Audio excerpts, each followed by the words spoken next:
السلام علیکم ورحمۃ اللہ وبرکاتہ۔ عزیز طلباء و طالبات، اس سے پہلے ہم نے سبق دسترخوان اس کا مطالعہ کیا تھا۔ آئیے پیج نمبر 50 پر اس کے سوالات کے مشقی سوالات کے جوابات ہم اس پر آج بحث کریں گے۔ پہلا سوال ہے، اس میں آپ دیکھیے کتاب میں صفحہ نمبر 50 پر کہ دسترخوان پر بیٹھتے ہی ہونے والے فائدے کو اپنے الفاظ میں بیان کیجیے۔ تو اب ہم نے سبق پڑھا تو دسترخوان کی یہ خوبی ہے کہ اس پر بیٹھتے ہی اعتماد کی فضا بحال ہو جاتی ہے اور دائیں یا بائیں سامنے بیٹھے ہوئے شخص سے ہمارا برادرانہ مراسم جو ہے فوراً قائم ہو جاتے ہیں۔ یوں لگتا ہے جیسے چند ساعتوں یا گھنٹوں کے لیے ہم ایک دوسرے کی خوشیوں، غموں اور بوٹیوں میں شریک ہو گئے۔ یہ دسترخوان کے جو ہے فائدے ہیں۔ آئیے ہم چلتے ہیں اگلا سوال نمبر 3 ہے، تہذیبی گراف کے اوپر جانے سے مصنف کے اختلاف کو اپنے لفظوں میں بیان کیجیے۔ اب جواب ہے کہ یہ بڑے ٹھاٹ باٹ کی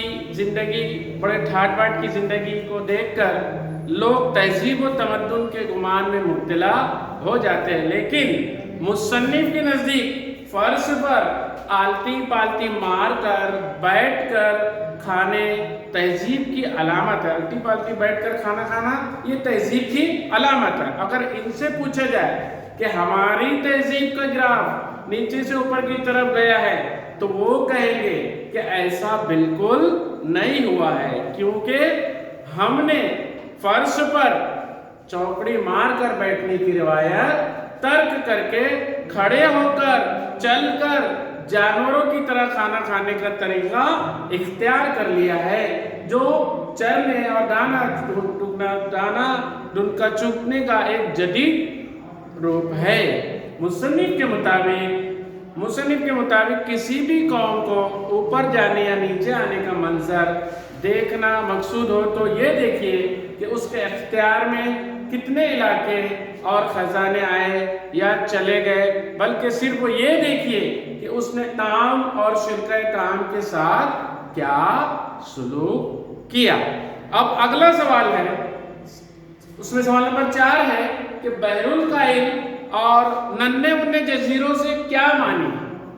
جیسا کہ ہم جغرافی میں پڑھے ہیں کہ بحر الکاہل ایک سمندر کا نام ہے اور جزیرہ کس کو بولتے ہیں؟ خشکی، پانی میں جو خشکی کا علاقہ ہوتا ہے اس کو جزیرہ کہتے ہیں۔ تو یہاں پر بحر الکاہل ایک سمندر کا نام ہے اور پانی کے بیچ میں خشکی کے علاقے کو جزیرہ کہتے ہیں۔ پٹھانوں کی جماعت کھانے کے لیے بیٹھتی ہے تو درمیان میں ایک بڑی سی تھال میں شوربہ کو سمندر اور بوٹیوں کو جزیرہ کہا گیا ہے۔ آئیے سوال نمبر 5 ہم دیکھتے ہیں۔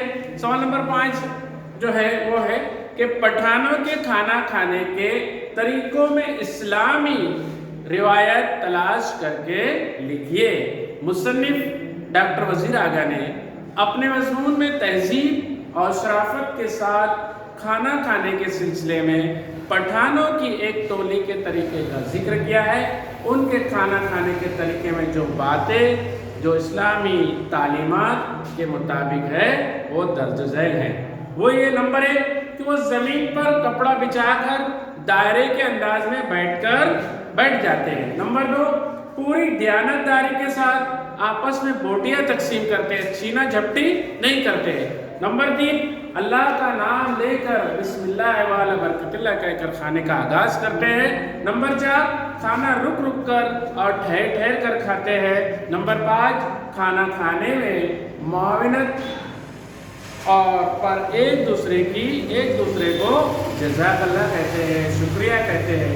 یہ جو ہے پٹھانوں کا کھانا کھانے کا اسلامی طریقہ ہے۔ آج اسلامی یہ طریقے ہم میں سے نکلتے جا رہے ہیں اور ہم نے جدیدیت کو اپنا لیا ہے۔